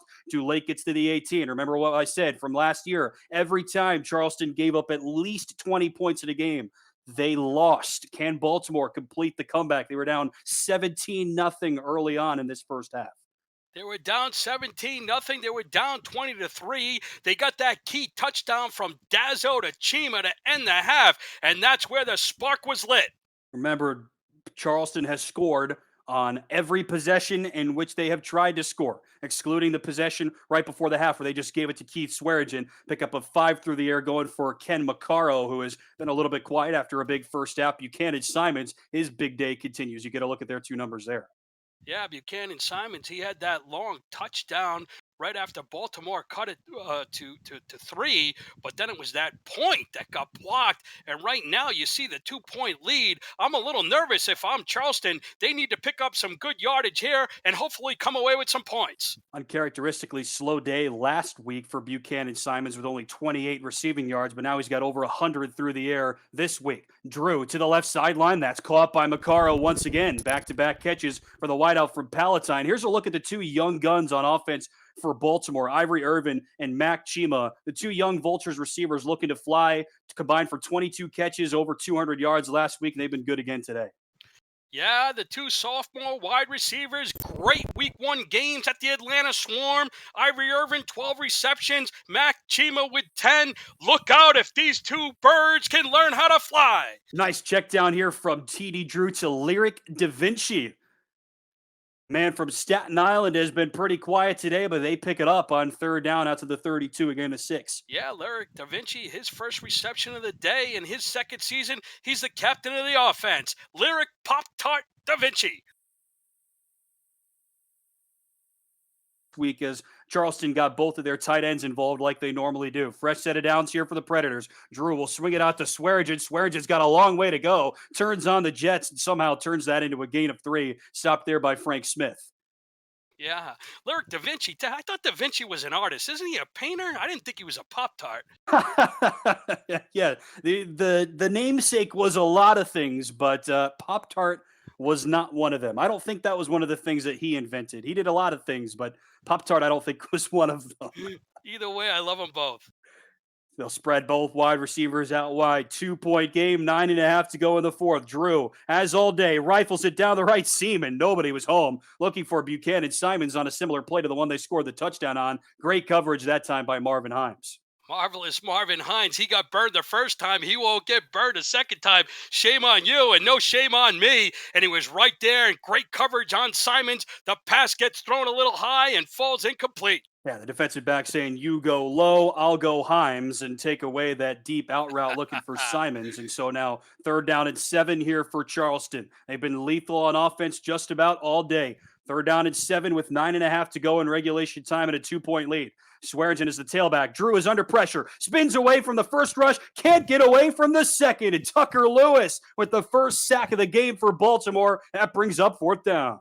Tucker Lewis, the only man on this Baltimore Vulture defense who has any sacks in the first 2 games, and he comes up big there. He's going to give the Baltimore offense a chance to get back on the field. He was the only member of this defensive front 4 with a tackle of any kind last week. And again, like you said, the only man with a sack, 3 tackles for loss last week against the reigning champs. And he comes up big with the first sack of the game for the Vultures. First punt of the game for Wally Saddle. And here comes Giovanni Bull with a couple of punt return touchdowns in his career. And Charleston says, slow your roll there, Tim Hackett. Not going to happen there. Decent punt for Wally Saddle. I mean, get this. Last thing about this Baltimore front. Roland, Brown, and Yates last week combined for 0 tackles, like we said. Yates only had 1 game last year in which he had 0 tackles. Roland also only had 1 game last year in which he had 0 tackles, and it's just not something that happens very much. Tackles aren't the be-all and end-all for defensive ends, I grant, but it's just still stunning that Atlanta was able to completely neutralize everybody except for Tucker Lewis. Nice play for him here. First down for Baltimore. Dazzo's pass over the middle, dropped by Josh Reese, the defensive back. That could have been the game's first turnover. Josh Reese, the man who had 10 interceptions in his great rookie season, almost has his one picked off right there again. And man, Tim, I thought that would be a big difference if he could have hung on. Second-year man from Wisconsin was fantastic last season in his rookie year, an all-star as a rookie. That does not happen very much. 11 total picks, counting the one that he had in Charleston's playoff loss last year, 26-24 in the fourth. Over the middle, Dazzo's pass knocked away again. Jack Hoffman, the middle linebacker, is in the area. The Charleston defense starting to tighten up as this score has started to tighten up, and 2 pass deflections on 2 consecutive passes.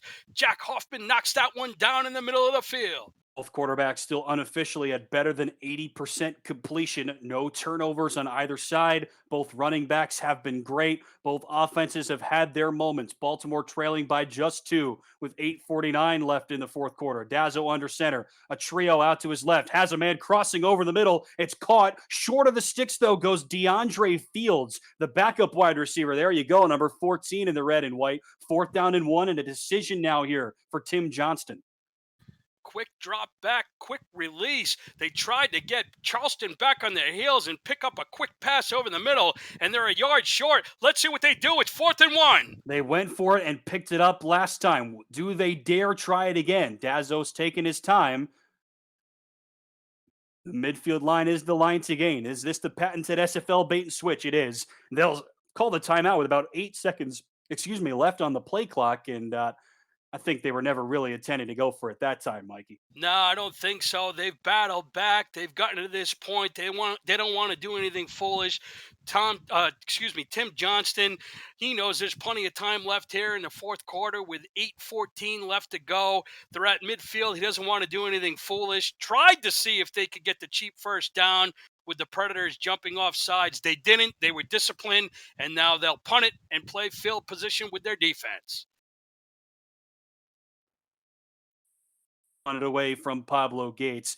The return man is Lance Dulake. He will set up and field at his own 13, and he does not get a whole lot further. The Predators get the ball back. 8:05 to go with a 2-point game. Don't go anywhere. This is the SFL on 11 Sports and For the Fans.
One of the most versatile players in the Simulation Football League, Giovanni Bolt is a man who can do just about everything.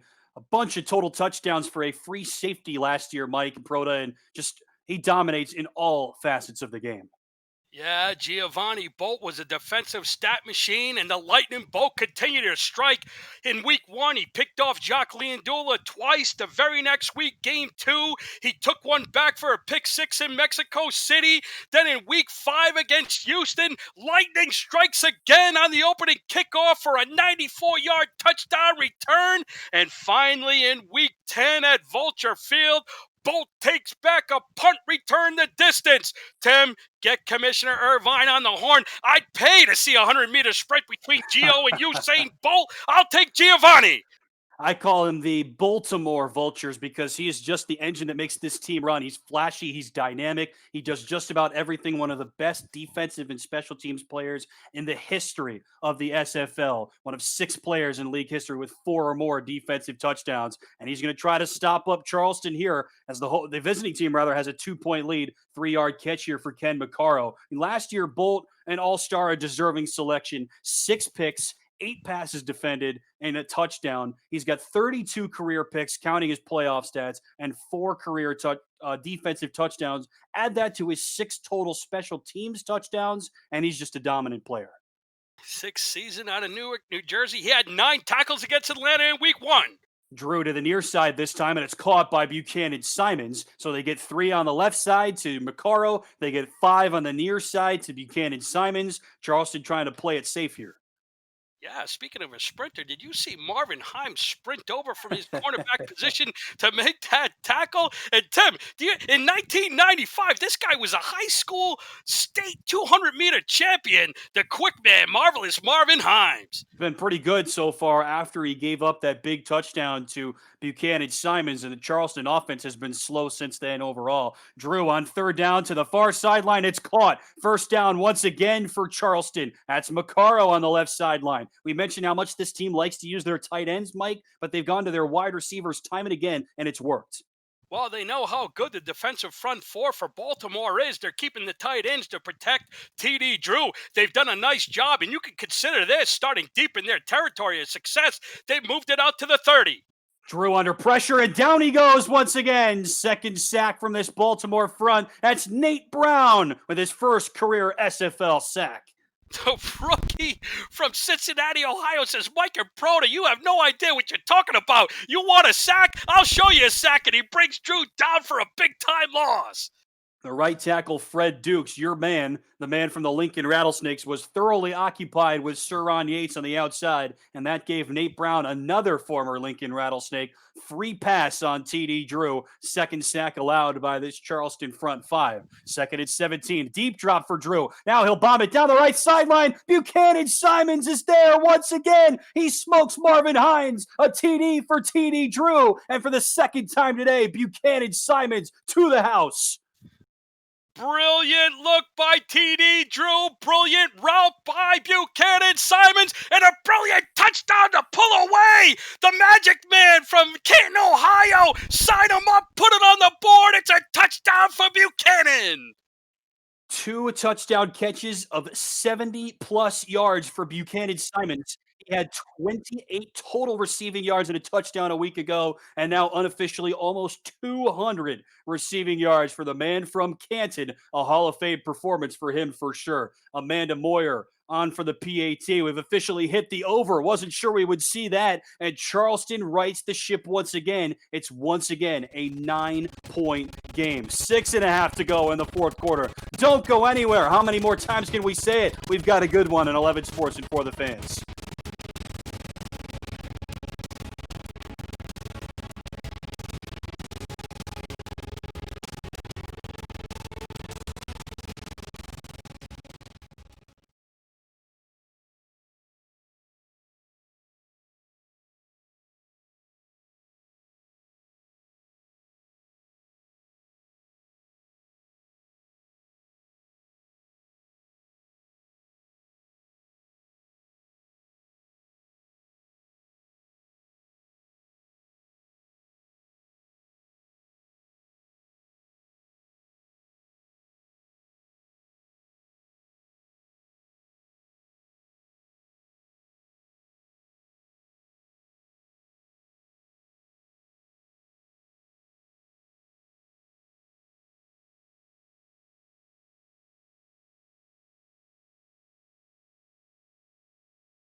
Well, after a slow day offensively in week one last week, the Charleston Predators have come out flying against the Baltimore Vultures here in week two. 33 points, one of the best days on offense for TD Drew and for Buchanan Simons. Nothing on the return here for Giovanni Bolt. And check out the Who You Got community poll. Our Discord community favored 83% of our Discord community, I should say, picked Baltimore to win this game, Mike. Somebody's going to go to 1-1. Somebody's going to go to 0-2. Charleston has been fantastic pretty much all game.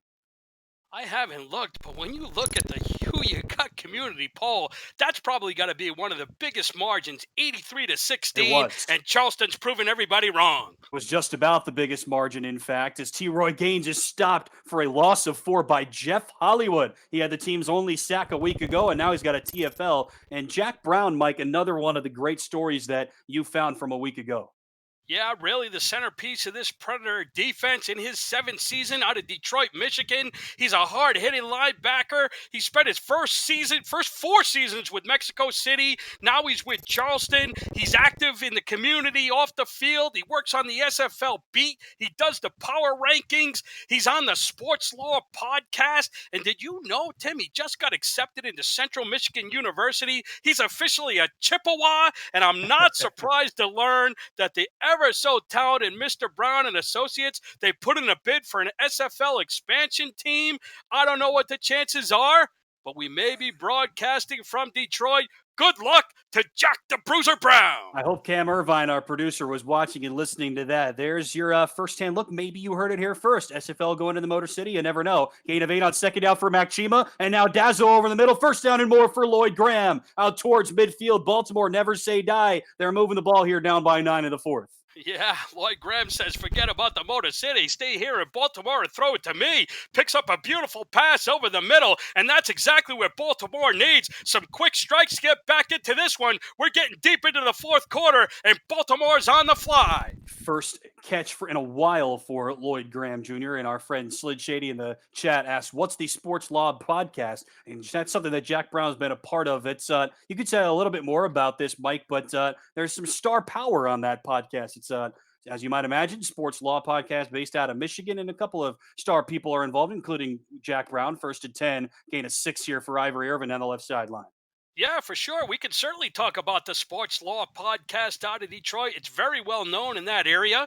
It's, I believe, Tim, it's hosted by former Detroit Lions offensive tackle Lomas Brown. He played 18 seasons in the NFL, and Jack is an unbelievable contributor to that show. Absolutely, and there's a little bit of a look into something that Jack Brown does off the field, and it's a bit of a slow game for him on the field today after he had 13 tackles and TFLs, two TFLs, I should say, both of which led the team a week ago. 2nd and 4, down the right seam again. Dazzo links up with Lloyd Graham. That's worked perfectly all game. Nice play. Was that Lloyd Graham or Daly Holder? Either way, unbelievable catch. He went up high, he climbed the ladder, and he brought it down there up to the Charleston 34. You might be right. Over the middle, Dazzo goes again, looking for, I think it was Graham for sure that time, and it's knocked away. And Tommy Zanardi was in on the area as well. Yeah, they've been trying to get Lloyd Graham Jr. heavily involved in this passing game up the middle. He's been very effective. And the big safety, John Reese, and the linebacker come up, and they pop it loose once again. You know, T-Roy Gaines has been a huge piece of this Baltimore comeback effort here in the second half, but they've strayed away from him here. There's plenty of time. You don't have to abandon the run in total so far. They haven't really looked Gaines' way at all in this possession. 2nd and 10 now from the 34. Dazzo directly under center. Down the right seam, knocked away. Great defense by Jack Huffman, the middle linebacker. Got a piece of it with his left hand.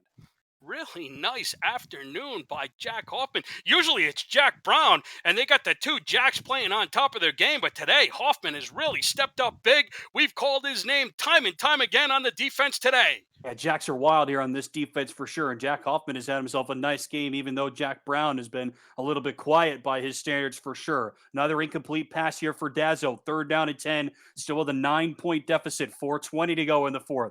Quick drop for Dazzo. No pressure over the middle. It's caught. Another first down for this Baltimore offense, and they'll hurry it up once again. That is Daly Holder up to the 19. Big time throw, big time catch. That's what they needed. 1st and 10 from inside the red zone. Dazzo goes down. First sack of the day for the Charleston defense. It's a Hollywood ending here as Jeff brings him down. The pastry chef out of Beaufort, South Carolina. Holy cannoli! And the pastry chef cooking up some pressure there, and now Dazzo over the middle looking for Fields once again, and the backup wide receiver, number 14 to the red, can't haul it in, third down. Was that Jack Hoffman who made the play again? I think it was. It was right in his neck of the woods. The third-year man is having a heck of a day. Great job by Hoffman to control the middle of the field. Once again, Baltimore's under pressure. It's 3rd and 13, Tim. Steady improvement for Hoffman. He just added a couple of tackles, a couple of TFLs from year 1 to year 2, trying to improve here again in year 3. 3rd and 13, down the right sideline, a diving, jumping catch, Superman style from Mac Chima. They move the chains. It's a gain of 19, 1st and goal from the 3. Unbelievable big-time catch by Chima. Dazzle to throw. He'll try to check it down to Gaines, I believe, and that play was doomed from the start. 2nd down. Yeah, good decision by Dazzo. They tried to get it out quick. I don't think he saw anything there, and avoiding the sack, avoiding the interception, avoiding a disastrous play, decided to throw it away. He hustled back up to the line, try to run that play and maybe catch Charleston off guard, but the Predators were ready for it. 2nd down and goal from the 3. 3:36 left in the 4th in a 9-point game. Trips out to the right for Dazzo. And he's looking that way over the middle of the field. It's caught! Touchdown, Baltimore! They're right back in it once again. Mac Chimo with his 2nd touchdown of the day. Really fantastic job. Every time you think Baltimore can't get up from the mat, they get up with swinging punches and battle back. They brought themselves back once, they brought themselves back again, and it's Mac Chima with his 2nd touchdown of the day. There are 4 defenders there in the area, and Josh Reese, who we've already talked about being one of the best coverage safeties in the SFL, not even he could collapse and make that play. Mac Chima now with 3 touchdowns in the first 2 weeks of season 15 after he had 3 touchdowns total, counting his touchdown in the playoffs for Baltimore a season ago. Tarkington on once again for what could be a critical PAT. It's up and it's good. 3:33 left in the 4th. 33-31. Charleston still on top by 2 in another SFL barn burner. Unbelievable game we have here in the Charm City. Both quarterbacks are over 300 yards. Both quarterbacks are right around 80% completion percentage. We have Keith Swearingen who's going off. We've had Buchanan Simons who's going off. And as you could see for the Baltimore Vultures, Mac Chima has gone off.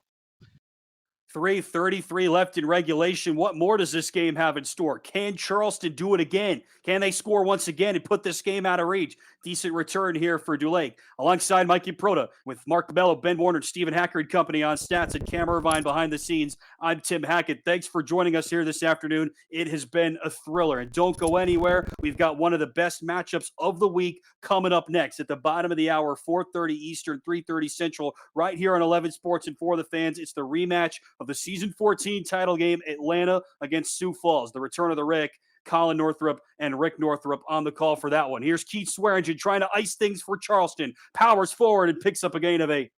Keith Swearingen, he's had an unbelievable day, as you see right there on the board. 160 yards on 17 carries, an absolute beast. And if Charleston's going to win this game today, they're going to have to be carried and put on the back of Swearingen once again. And he picks up a nice 8-yard gain to start the drive. How about that average as well? Nearly 9.5 yards per carry for Keith Swearingen in this game. He had 6.5 last week, which is one of the best marks in the league. Swearingen breaks out of the initial onrush and somehow is able to get himself back to the line of scrimmage. Stopped there by Frank Smith, who's been a busy man today. Swearingen somehow gets back to the line.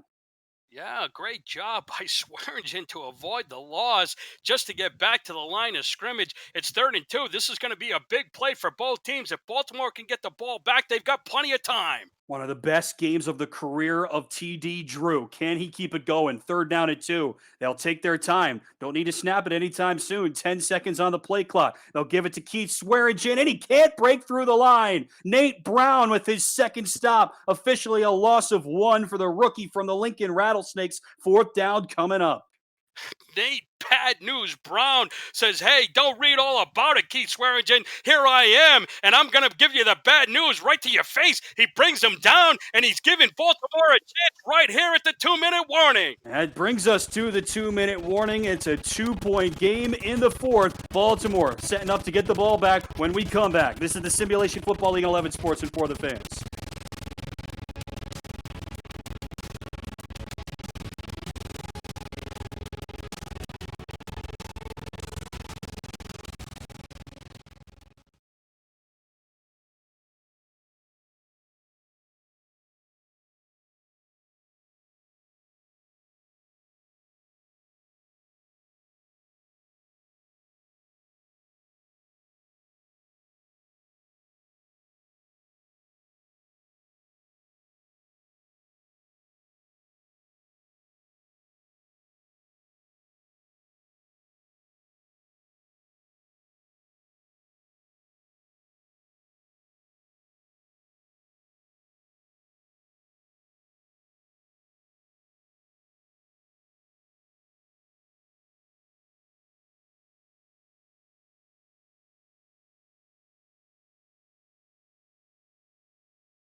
2 minutes left from Baltimore. We're in for a photo finish. Tim Hackett and Mike Improta here with you live as Charleston nursing a 2-point lead. They've led from wire to wire. They led 17-0 and 20-3. Baltimore fixing to get the ball back with a 2-point deficit. Kick goes away from Pablo Gates, and Giovanni Bolt wisely calls for the fair catch. You take a look at this again, Mike. We talked about this in the first half. The Charleston defensive numbers from a season ago, they were fantastic, at or near the top of the league in just about every metric. But this Baltimore offense, which was one of the best offenses in the league, has come to play.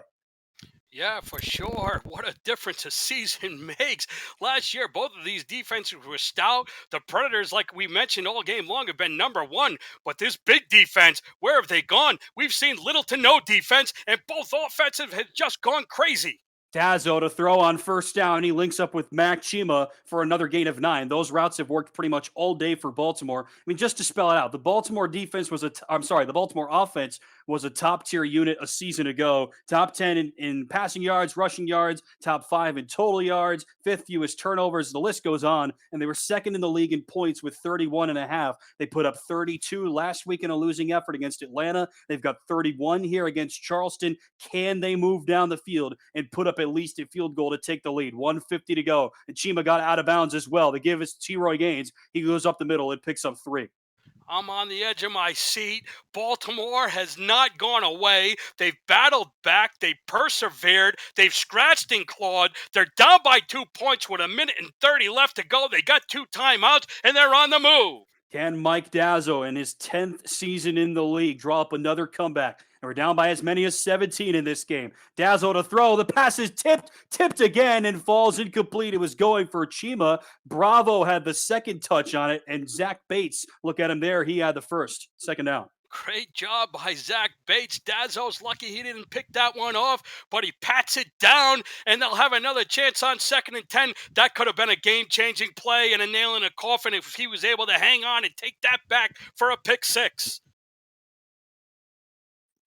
Both quarterbacks over 300 passing yards, both at or around 80% completion. They've combined for 5 touchdowns and 0 interceptions. 1:22 left in regulation, 2-point game. Dazzle will check it down to T-Roy Gaines. One cutback, and he jab steps his left foot outside, out of bounds. It's still a pickup of 7 on the ground for T-Roy. Third down. It's 1:17 left to go. I thought Gaines was going to break that for big yardage. Unfortunately, there was a toe that just stepped out of bounds. 3rd and 3. This is a big-time play for both teams. What are the chances they look for T-Roy Gaines in some facet here, Mike? Tough call. I don't know what you do here. Maybe a little play action, freeze the linebackers, and flip it to Chima. Takes the catch. That'll do it. They needed 3. They get 4. Baltimore stays alive.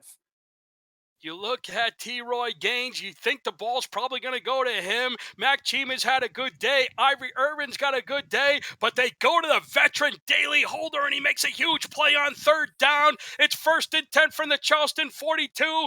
Baltimore's gaining yardage. They're into enemy territory. And watch out, Tim. I'm on the edge of my seat. Daly Holder's been a star in the past, but he knows his role. A great possession receiver. They move the chains here. Now here goes T-Roy Gaines. One spin back up the middle, and he picks up 5. Stopped there by Josh Reese. And Jack Hoffman, the middle linebacker, continues to be a busy man. 60 seconds left in regulation. Charleston clinging on to a 2-point lead.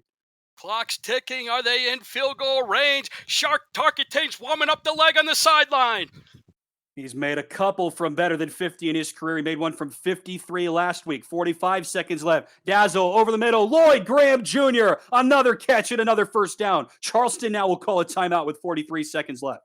Lloyd, superstar Graham, he's been the man in the middle of the field all day long. Charleston hasn't been able to stop him. And right now, Charleston, they're biting their fingernails. Baltimore's definitely in field goal range. They're just going to protect the ball, Tim. I don't know, but what an unbelievable game this has been. Shark Tarkenton, they're definitely going to bring him on if they can't score for this win.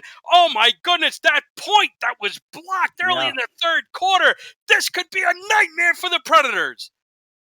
That could be what comes back to bite them. And Charleston, we mentioned not at their best last week, but they had a couple of really bad things, bad beats, if you will, go against them a week ago. Could that come back to bite them again? 3-yard pickup there on the out route for Ivory Irvin. That last catch for Lloyd Graham, cut in front of jumping Jack Brown. What did you say the name of that one song of his was? Victory? Victory. Victory. Yeah, you got to hear that. It's a beautiful song. But right now, the sweet Boy, music is on the side of Baltimore because it was raining in Baltimore, and right now the sun is shining bright. Little surprised they didn't run the ball there and keep the clock moving. They go out of bounds. I don't know if that'll help Charleston here or not, but they got to run it to Gaines. Lloyd Graham trying to bring Baltimore to victory here at the second half comeback. On 2nd and 7, they give us to Gaines. Powers forward, and T-Roy Gaines picks up 5. Wrenched down from behind by the stud corner Caledon Holly. Charleston will use its second timeout. What an extraordinary comeback by this Baltimore Vulture team. I know they're still down by 2. Tarkington's got to kick it to the uprights to win, but they've done a fantastic job just to battle all day long to put themselves in this position. I don't know, Tim. If they hand it off to Gaines or just kneel down, I think they'll run the clock and then bring on the field goal kicker. Charleston has one more timeout to use, and Dazzle will swing it out to Gaines, and T-Roy Gaines picks up another first down out to the 11-yard line. Clock stops with 30 seconds left as Gaines just barely goes out of bounds, and Baltimore can just about do what they want from here. Woo, they gamble, they pick it up. I can't believe they threw the ball. They're down in deep territory with 30 seconds left to go. Man, they got to be careful, but they retain possession. They pick up the first down, and Baltimore is looking good. First down just outside of the goal-to-go situation. Well, they run that same play. They will. Dazzle will check it down to Gaines. Daylight for T-Roy Gaines. Another TD for T-Roy. It's a hat trick, and the Vultures have stormed all the way back to take the lead in the fourth quarter. Call the cops. There's a robbery in session. Mike Dazzle and T-Roy Gaines have just stolen the show, and they've just stolen this game from Charleston. Unbelievable. What a comeback for Baltimore. This game's not done yet. Another great lead blocked by this offensive line. Again, 0 stars on the offensive line for Baltimore, but they have still owned this front 7 for Charleston. One of the best defensive units all from a season ago. Top to bottom, they've had no answer in the second half for T-Roy Gaines coming out of the backfield. Baltimore now leads by 4. Shark Tarkington on for the PATs. Only missed 5 field goals in his career. The hold from Adam Jefferson and the kick from Tarkington is good. It's a 5-point game. Baltimore has come all the way back, and the Predators have just 25 seconds to march down the field and get a touchdown to win it.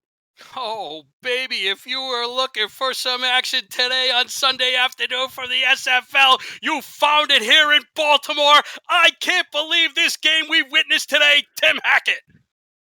I can't either, Mike. This has been an absolute blast, and we're not done yet. Charleston's pass offense has been about as good as it's ever been in their recent history, at least. TD Drew working on one of the best games of his career, and he's got one more chance to do something special. A wise kneel down here from Lance Dulake. Unofficially, Drew with about 320 passing yards. Buchanan Simons with 190-plus receiving yards.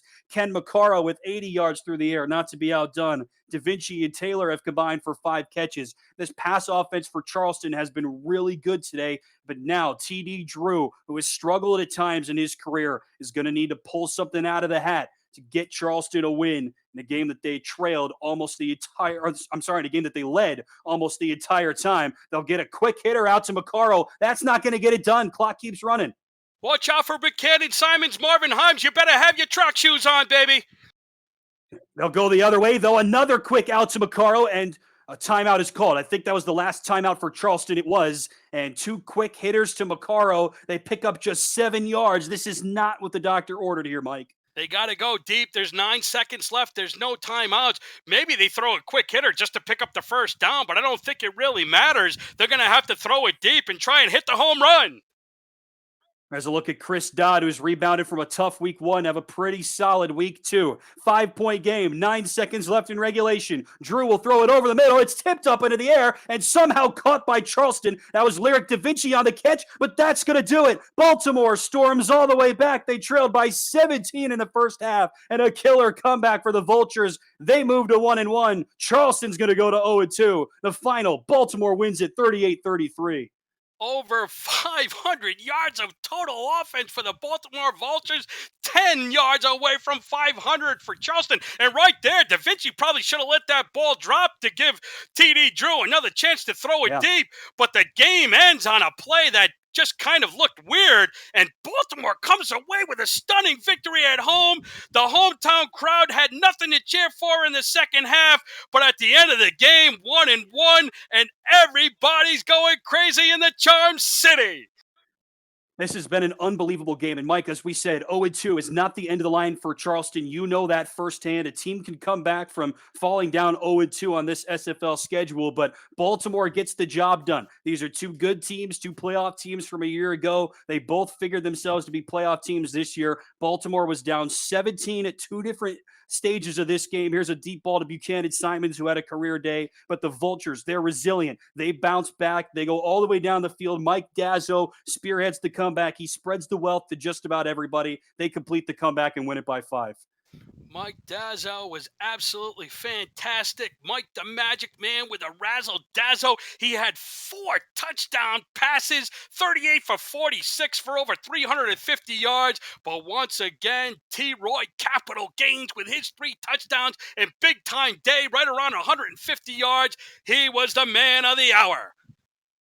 So who's the player of the game here, Mike? Because Dazzo had a great game. We know that this game likes to favor quarterbacks for MVP honors, but Gaines, they would not have come back in this game without T-Roy Gaines. I'm going to say that right now. Nah, really the centerpiece, like we mentioned in our highlight about him, he's their franchise guy. He's the horse. They get on his back, and what a fantastic time to come back in Baltimore today. I look for him. Yes, T-Roy Gaines, the player. They can look at those monster numbers.